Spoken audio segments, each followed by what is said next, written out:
Nuk ka rezultuar ashtu siç pritej. Gjysmëfinalja e parë e Kupës së Shqipërisë në volejboll për meshkuj mes Vllaznisë dhe Partizanit u dominua plotësisht nga kryeqytetasit, që fituan me rezultatin e pastër 3-0.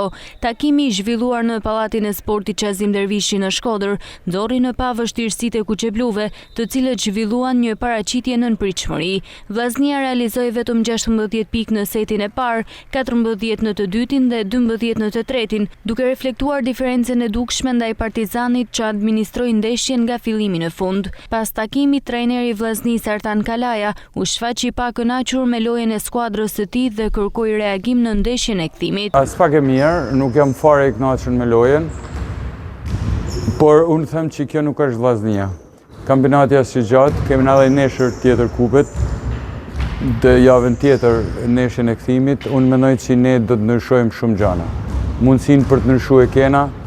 Unë pavarësisht se sot jam i mërzitur, unë mendoj që skuadra që drejtoj ka për të pas lojë tjetër dhe rezultat tjetër. Në anën tjetër, trajneri i Partizanit Ylli Tomori u shpreh i kënaqur me fitoren, duke theksuar se ekipi i tij tashmë është një hap larg finales. Me thënë drejtën, do desha më tepër luftë kishte qenë, por skuadra jonë i zbatoi në mënyrë të shkëlqyeshme të gjitha detyrat e të gjitha veprimet e kundërshtarit. Kundërshtari ndoshta sot u ndodh i befasuar nga një Partizan i tillë, i kompletuar, i fortë dhe me shumë punë.